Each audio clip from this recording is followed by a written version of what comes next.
Olá, bom dia, boa tarde, boa noite, de acordo com o horário que vocês estão nos assistindo.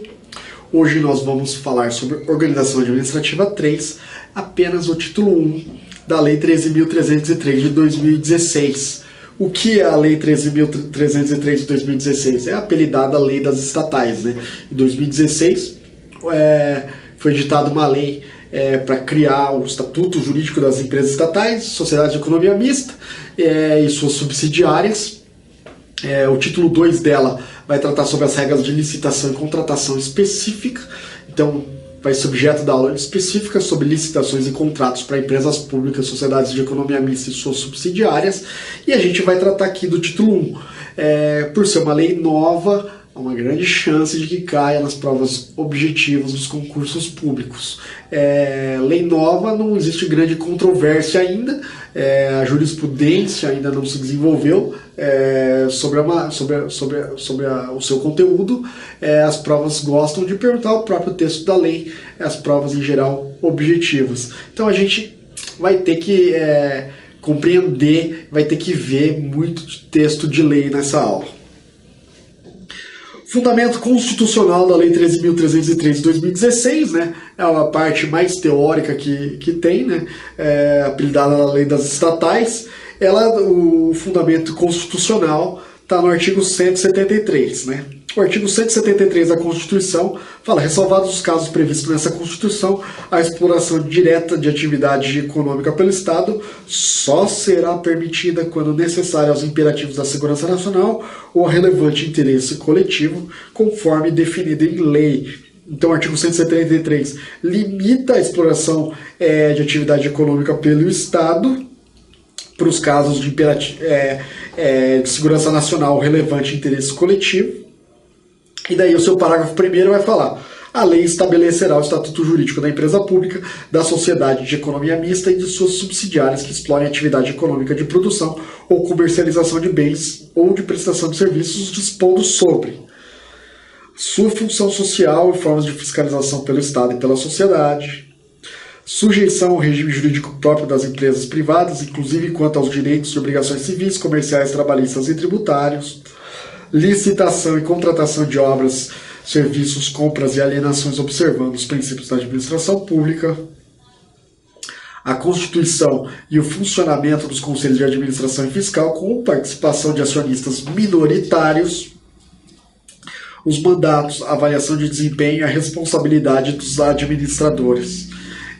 No parágrafo 2º vai falar: as empresas públicas e as sociedades de economia mista não poderão gozar de privilégios fiscais não extensivos às do setor privado. Então veja, o parágrafo 1º do artigo 173, ele trouxe a previsão de que existiria uma lei estabelecendo o estatuto jurídico da empresa pública, da sociedade de economia mista e de suas subsidiárias, né, que explorassem a atividade econômica de produção, comercialização de bens ou prestação de serviços. E daí ele trouxe as matérias obrigatórias e alguns limites, né, acabam aparecendo aqui. Sua função social e forma de fiscalização, ok, né? Vai ter que ter uma previsão sobre fiscalização, vai ter que estar sujeito ao regime jurídico próprio das empresas privadas, inclusive quanto aos direitos e obrigações civis, comerciais, trabalhistas e tributários. Vão ter regras, a parte de licitação e contratação vão ter que observar os princípios da administração pública. Vai ter que ter um conselho de administração e fiscal com a participação de acionistas minoritários, isso é muito importante. Os mandatos, a avaliação de desempenho e a responsabilidade dos administradores. Então, esse estatuto teria que prever tudo isso. E deixando bem claro, o parágrafo 2º vai falar que as empresas públicas e as sociedades de economia mista não poderão gozar de privilégios fiscais não extensivos aos do setor privado. Então a gente vai ingressar agora no regime jurídico constitucional das empresas públicas e sociedades de economia mista, né? São regras que se aplicam a ambas, porque a Constituição, em diversos dispositivos, ou tratou administração direta, então são regras que se aplicam a toda a administração direta, ou falou as empresas públicas e sociedades de economia mista, né? Então, primeiro, submissão ao artigo 37. O artigo 37, caput, traz os princípios expressos em diversos comandos que devem ser observados pela administração direta ou indireta. Direta ou indireta. Vamos evitar aqui algumas confusões, né? Então, assim, tanto a administração direta quanto a administração indireta devem se submeter ao artigo 37. Isso não significa que os regimes jurídicos da administração direta e indireta serão idênticos, né? Observar os comandos normativos do artigo 37 não significa que os regimes jurídicos serão iguais, né? Há uma grande diferença entre a administração direta e indireta. E eles vão ser diferenciados de acordo com as normas que autorizam a criação do ente, ou agora aqui nas empresas públicas e sociedades de economia mista, pelo estatuto diferenciado, né? Então, por exemplo, né? Desculpa, o inciso 2º do artigo 37, ele vai falar sobre investidura em cargo ou emprego público, mediante concurso público, mas a carreira do servidor, né, da administração direta é diferente da carreira do empregado público, principalmente nas empresas públicas e sociedades de economia mista, né? As regras de concurso público, que estão lá nos incisos 3º e 4º, elas se aplicam para ambos. Mas a carreira não é a mesma do agente público, né? Se ele for servidor público da administração direta, se ele for empregado público, principalmente de empresa pública e sociedade de economia mista.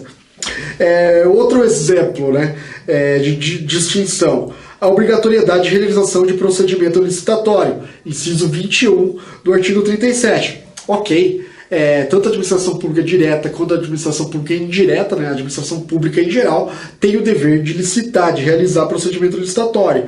Só que veja, após a lei das estatais, os procedimentos licitatórios das empresas públicas e sociedades de economia mista e das suas subsidiárias também, eles são distintos do resto da administração, que segue como base, né, a Lei 8666 e ainda algumas outras leis específicas. Então é isso. O fato de tanto a administração pública direta quanto a administração pública indireta, ambas compondo a administração pública geral, estarem submetidas ao artigo 37, não significa que os entes da administração pública indireta terão um regime jurídico idêntico ao da administração pública direta. A criação depende de lei específica, né? O artigo 37 vai falar que a criação depende de lei específica, né? Lógico, a autarquia vai ser criada por lei específica e as empresas públicas, sociedades de economia mista, vão ser criadas por ato específico mediante autorização legal. Então, assim,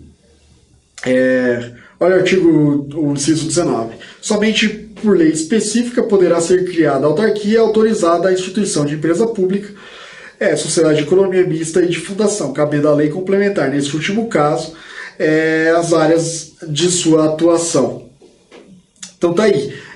Empresa pública, sociedade de economia mista, ela tem uma lei específica que autoriza a sua criação. Mas a sua criação vai ser por um ato, né, o seu ato de constituição. Já as autarquias, por exemplo, a própria lei é o ato de criação. E a responsabilidade objetiva, né? O parágrafo 6º do artigo 37 vai falar que as pessoas jurídicas de direito público e as de direito privado prestadoras de serviço público responderão pelos danos que seus agentes, nessa qualidade, causarem a terceiros, assegurado o direito de regresso contra o responsável nos casos de dolo ou culpa. Então tá ali. Quando as pessoas de direito privado prestadoras de serviço público, né, inclusive as empresas por sociedades de economia mista, elas também vão estar sujeitas à regra da responsabilidade objetiva do Estado. Além disso, né, voltando ao regime constitucional, né, porque a gente estava vendo específico do artigo 37, na submissão ao artigo 37, ainda vai haver a sujeição ao controle de contas pelo Tribunal de Contas e pelo Poder Legislativo, né? Os artigos 49, inciso 10 e o artigo 71, eles vão incluir a administração direta no controle externo exercido pelo Poder Legislativo, né? Tanto pelo Poder Legislativo diretamente como através dos tribunais de contas. Então, a administração direta está submetida ao controle de contas, né, pelo Tribunal de Contas e pelo Poder Legislativo, e nisso as empresas públicas e as sociedades de economia mista como integrantes da administração direta. Também vai ter previsão de rubrica orçamentária. Por quê? Porque a lei orçamentária anual compreenderá, né, o dispositivo que trata da lei orçamentária anual. Ele vai falar que a lei orçamentária anual compreenderá o orçamento fiscal dos poderes da União, seus fundos, órgãos e entidades da administração direta e indireta, inclusive fundações instituídas e mantidas pelo poder público. Então tá aí. Vão ter que participar do orçamento público também as entidades da administração indireta. E além disso, né, as empresas públicas e sociedades de economia mista e suas subsidiárias, elas vão estar submetidas ao mesmo regime da iniciativa privada em relação aos direitos e obrigações civis, comerciais, trabalhistas e tributários. A gente já viu o artigo 173, né, inciso 1º. Não existe, então, privilégios tributários e os agentes, embora ingressem para o concurso, porque estão submetidos à regra de obrigatoriedade de concurso, eles também estão sujeitos a outras regras, né, dos agentes públicos, como a não acumular cargos ou funções públicas, e ainda que sejam equiparados a funcionários públicos para fins penais, eles são empregados públicos regidos pela CLT. Além disso, existem outras regras comuns às empresas públicas e sociedades de economia mista previstas na legislação esparsa. Isso são muitas, né? A principal, talvez, a mais mencionada pela doutrina e que também gosta de cair nas provas de concurso é a não submissão à lei de falências, né? Por expressa previsão da lei de falências, Lei 11.101 de 2005, a empresa pública e a sociedade de economia mista, ela não está submetida à lei de falência, né? Não se aplica, esta lei não se aplica à empresa pública e sociedade de economia mista. Além disso, né, não há previsão de privilégios processuais, né, para as empresas públicas e sociedades de economia mista. Lembrando que regrinha de competência, né, a Justiça Federal é competente para analisar os processos que envolvam as empresas públicas federais e a Justiça Estadual para as sociedades de economia mista federais, né, também. Isso tudo, com um pouco mais de detalhe, deve ser objeto das aulas de competência no direito processual. Seu patrimônio tem origem na pessoa federativa que as instituiu, mas após a transferência, elas se tornam bens privados. Como consequência disso, seus bens são penhoráveis, salvo, claro, se relacionados à prestação de serviços públicos, né? Então, o patrimônio das empresas públicas e das sociedades de economia mista, eles não estão submetidos à regra geral dos bens públicos, como, por exemplo, a alienabilidade condicionada, né? Os bens são penhoráveis, salvo, claro, se relacionados à prestação de serviço público, mas aí por estarem relacionados à prestação de um serviço público. Agora a gente vai entrar finalmente, né, depois dessa introduçãozinha, na lei das estatais. A gente vai ver as principais disposições do título 1 da lei das estatais. Como por ser uma lei nova, é uma lei muito técnica, ela vai respeitar aquelas limitações constitucionais e ela vai conter muitas definições. Antigamente, as leis eram feitas de formas mais sucintas, havia maior margem para interpretação. Hoje em dia, até para evitar abusos, né, ou desvirtuamentos da lei, as leis costumam ser conter grandes definições, ser bem dividida em títulos com nomes grandes. Então a gente, primeiro, isso é muito utilizado pelo avaliador do concurso, porque por ter definição na lei, ele pode ficar seguro de que a questão dele vai estar correta, porque ele pode colocar na questão, de acordo com a lei, a definição de alguma expressão é isso. E por outro lado também, para a gente nos facilita, porque a gente pode ficar mais tranquilo, não precisa ficar correndo atrás de muita lição doutrinária, a gente pode contar com a própria lei para nos ensinar, para a gente entender o que são aquelas definições. O objeto da lei 13.303 é o Estatuto Jurídico da Empresa Pública e da Sociedade de Economia Mista e de suas subsidiárias, abrangendo toda e qualquer empresa pública, sociedade de economia mista da União, dos Estados, do Distrito Federal e dos municípios, que explora atividade econômica de produção ou comercialização de bens ou de prestação de serviços, ainda que a atividade econômica esteja sujeita ao regime de monopólio da União, ou seja, de prestação de serviços públicos. Então, o Estatuto, a Lei 13.303, deixa bem claro que ela é uma lei nacional e que ela se aplica ainda que a atividade econômica ela esteja sujeita ao regime de monopólio da União ou à prestação de serviços públicos. Ou seja, todas as empresas públicas e sociedades de economia mista se submetem às regras gerais da Lei 13.303 de 2016. Né? O disposto nos capítulos tal e no título 2 dessa lei aplica-se inclusive à empresa pública dependente, definida nos termos da Lei Complementar 101 de 2000, né, que expõe atividade econômica, ainda que a atividade econômica esteja sujeita ao regime de monopólio da União, ou seja, de prestação de serviço público. Então ele deixa bem claro que mesmo que a empresa pública ou sociedade de economia mista ou que a empresa pública seja dependente, né, e que exerça uma atividade sujeita ao regime de monopólio da União de prestação de serviço público, ela está submetida às regras da lei das estatais. Submete-se ao regime previsto nessa lei ainda a empresa pública e a sociedade de economia mista que participem de consórcio conforme disposto no artigo tal, na condição de operador. Então, a operadora de um consórcio, né, e a Lei 6.404, ela vai tratar do consórcio de empresas para exercer determinada atividade, então ela também vai estar submetida ao regime dessa lei.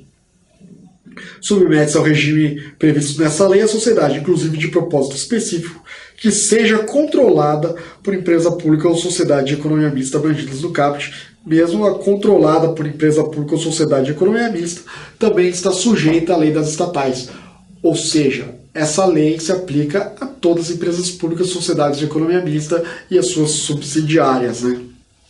O que não são objeto da lei: sociedade empresarial da qual a empresa pública, sociedade de economia mista e suas subsidiárias não detêm um controle acionário, né? Então, por exemplo, algum ente federativo adquire a participação em uma empresa privada. Essa empresa privada ela não vai estar submetida à lei das estatais enquanto ela atuar apenas como uma empresa privada. Por quê? Porque a sociedade, a administração pública não vai deter o seu controle. A partir do momento que ela tiver o controle dessa empresa, ela vai também estar submetida ao regime jurídico da lei das estatais. E aqui ficar atento, né? O parágrafo 2º vai falar de alguns dispositivos que não se aplicam se a receita operacional for inferior a 90 milhões, né? Mas são só alguns dispositivos que não se aplicam. A gente não vai decorar os dispositivos, acho muito difícil que caia uma questão na prova e fala assim, tal dispositivo se aplica ou não se aplica só com base nesse diferencial. O que importa pra gente é isso, ó. Receita operacional inferior a 90 milhões. Está submetida à lei das estatais? Está sim submetida à lei das estatais. Ela não está submetida a todos os dispositivos da lei das estatais, porque alguns não se aplicam a elas, mas elas estão sim submetidas à lei das estatais. Vamos lá. Definições. Falei para os senhores e para as senhoras que a lei das estatais ela traz muitas definições. A gente vai pegar aqui as que importam para a gente. Na aula de licitações e contratos vão ter muito mais definições. É um trecho muito mais detalhado e muito mais técnico, que exige um pouco mais da gente. Hoje a gente vai ver como definições o que é empresa pública, né? Vamos esquecer a definição doutrinária, vamos esquecer as definições anteriores à lei. Alguns autores a utilizavam um pouco do Decreto-Lei 200 de 67. Não, para a gente hoje, empresa pública é o que a lei das estatais fala que é empresa pública.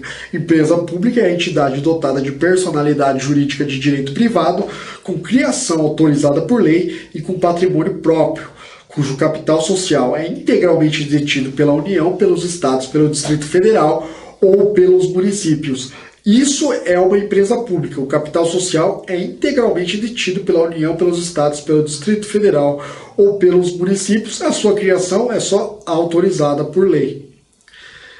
O parágrafo único. Desde que a maioria do capital votante permaneça em propriedade da União, do Estado, do Distrito Federal ou do município, será admitida no capital da empresa pública a participação de outras pessoas jurídicas de direito público interno, bem como de entidades da administração indireta da União, dos Estados, do Distrito Federal e dos municípios. Então, peraí, olha lá, o caput fala que o capital social é integralmente detido pela União.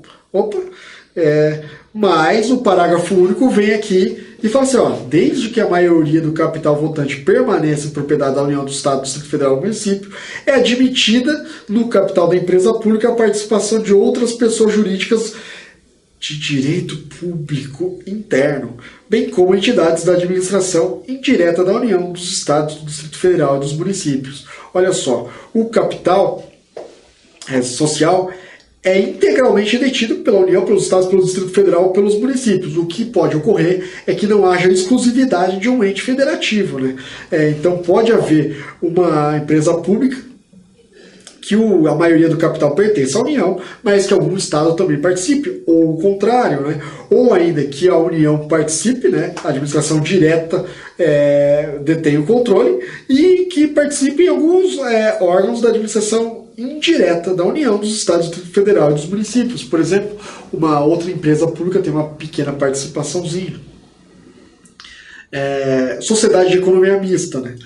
Para a gente aqui, mais uma vez, o que vale é o conceito legal. Sociedade de economia mista é a entidade dotada de personalidade jurídica de direito privado, com criação autorizada por lei, sob forma de sociedade anônima, né? Então, a sociedade de economia mista deve ser uma sociedade anônima, cujas ações com direito a voto pertençam, em sua maioria, à União, aos Estados, ao Distrito Federal, aos municípios, ou à entidade da administração indireta.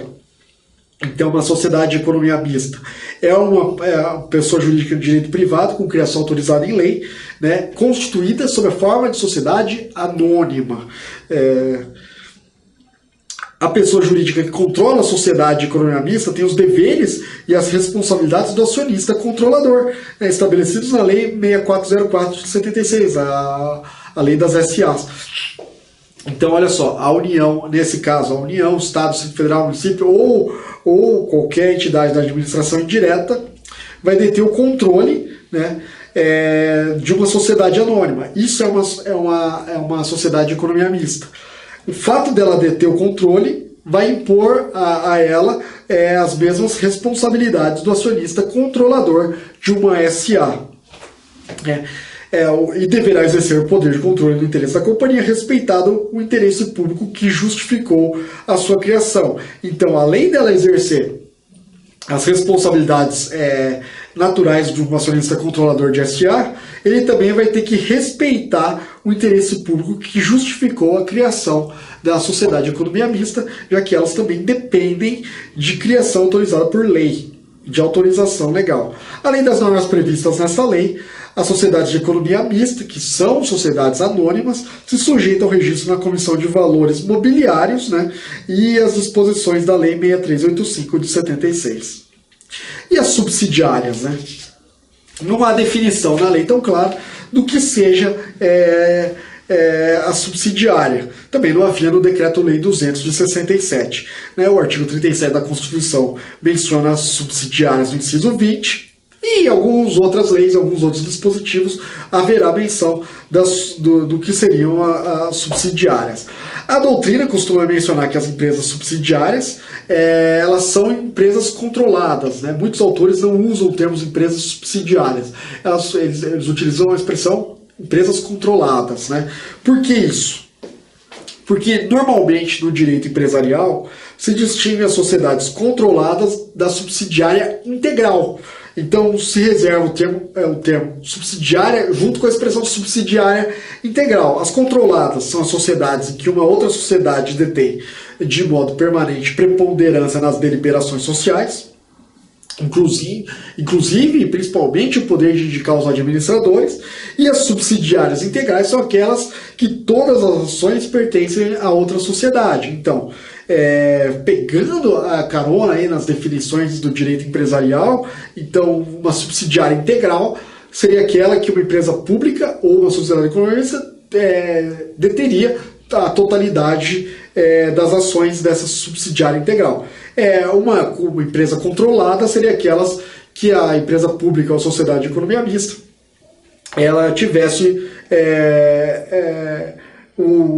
as ações necessárias para que fosse exercida o interesse dessas empresas públicas ou sociedades de economia mista, porque elas são preponderantes nas deliberações sociais. Então, por isso, alguns autores, ao invés de mencionar subsidiária, mencionam as empresas controladas. Por quê? Porque eles reservam o subsidiário para aquele entendimento subsidiário integral. Hoje em dia, talvez com a lei das estatais utilizando subsidiária, nós podemos entender as subsidiárias, tanto como as sociedades controladas, como as subsidiárias integrais, que são uma forma de controle. Uma das principais regras e inovações, atendendo ao comando constitucional do artigo 173, parágrafo 1º, é a presença de uma série de regras de governança corporativa. Isso é muito importante, não só, isso está na moda também já há muito tempo nas empresas privadas, mas isso é muito importante para as empresas públicas também. Não é porque elas são públicas são empresas públicas ou sociedades de economia mista que elas vão ter um tratamento mais reservado. Pelo contrário, por envolver interesse público, elas têm que ter uma divulgação até maior, uma transparência maior do que as empresas privadas. Então, a lei das estatais ela tratou conjuntamente as empresas públicas e as sociedades de economia mista na maioria dos seus dispositivos, inclusive os de governança corporativa. Devem elas observar as regras de governança, principalmente o artigo 6º, que vai falar assim: o Estatuto da Empresa Pública, da Sociedade de Economia Mista e de suas subsidiárias deverá observar regras de governança corporativa, de transparência e de estruturas, práticas de gestão de risco, de controle interno, composição da administração e havendo acionistas mecanismos para a sua proteção, todos constantes dessa lei. Então, também nesse aspecto, embora o artigo 6º fale da observação de regras de governança, ele já menciona a transparência. Uma regra muito importante de transparência é que toda e qualquer remuneração dos administradores deve ser divulgada e ao dever de que a empresa pública e a sociedade de economia mista elaborem e divulguem uma política específica para disponibilização de informações. Então, as empresas públicas e as sociedades de economia mista elas devem ser extremamente transparentes, elas devem ter regras próprias, um estatutozinho, sim, sobre divulgação de informações, além do que a remuneração dos seus dirigentes deve ser também divulgada. Vamos para frente. Estrutura organizacional. A lei das estatais ela estabelece alguns requisitos que deverão ser observados pelas leis que autorizam sua criação. Então, as leis específicas que vão que vão autorizar a criação da empresa pública e da sociedade de economia mista e das suas subsidiárias, elas vão ter que observar alguma dessas regrinhas. Então, o artigo 13 vai falar: a lei que autoriza a criação da empresa pública e sociedade de economia mista deverá dispor sobre as diretrizes e restrições a serem consideradas na elaboração do Estatuto da Companhia, em especial sobre constituição e pronunciamento do Conselho de Administração. Então tem que ter um Conselho de Administração com um número mínimo de 7 e um número máximo de 11 membros. Um Conselho de Administração com 7 a 11 membros. Vão ter que ter requisitos específicos para exercício de cargo de diretor, observado o número mínimo de 3 diretores. Então deve ter no mínimo 3 diretores. Conselho de Administração de 7 a 11 membros. Diretores, mínimo de 3.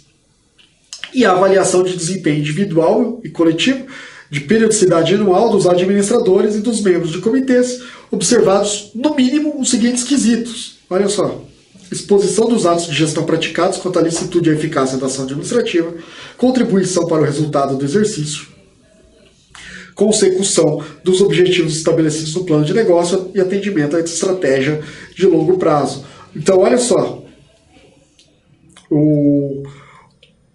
os diretores, né, os administradores, eles vão estar submetidos a uma avaliação de desempenho individual e coletivo de periodicidade anual agora, para atender esses requisitos.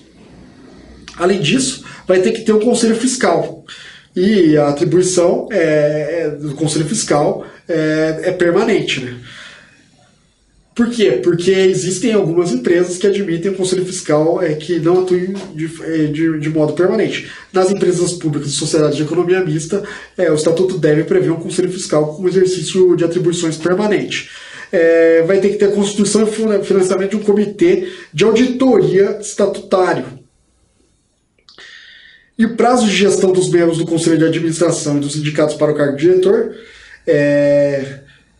será unificado e não será superior a 2 anos, sendo permitidos no máximo 3 reconduções consecutivas. Então, no máximo, 3 consecuções respectivas, e o prazo dos membros, o prazo de gestão dos membros é de 2 anos, né? Então 2 vezes 3, 6, no máximo, consecutivamente por 6 anos. O inciso 7º foi vetado. O 8º vai falar: o prazo de gestão dos membros do Conselho Fiscal também não superior a 2 anos, permitida apenas 2 reconduções consecutivas. Então há uma diferenciazinha aí. Conselho Fiscal, o prazo é de 2 anos, 2 reconduções consecutivas. Conselho de Administração ou diretoria, 2 anos, sendo permitidas no máximo 3 reconduções consecutivas. Guardar essas diferençazinhas aí que podem ser utilizadas como pegadinha na prova de concurso. Os requisitos para participar do Conselho de Administração ou da diretoria. A lei das estatais vai trazer esses requisitos mínimos, né?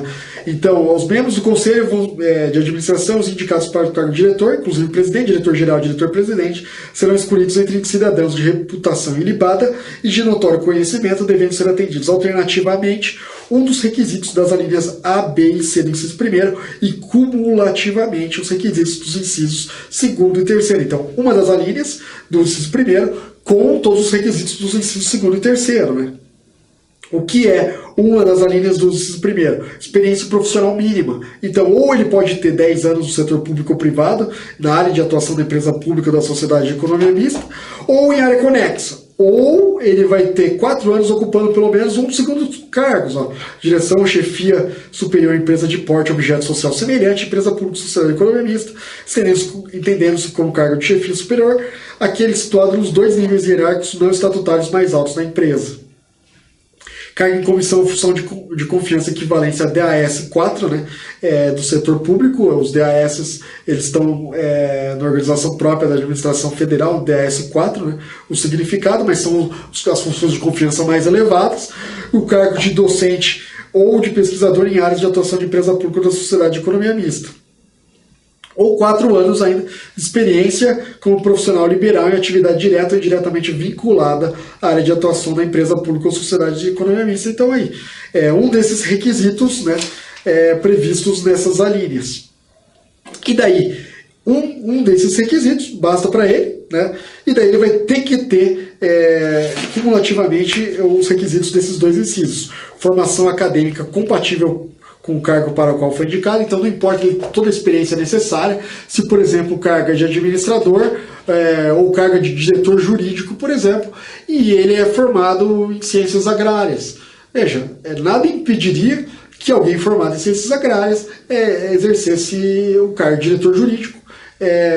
Ele não poderia exercer os atos inerentes à advocacia, por exemplo, mas ele poderia ser o diretor.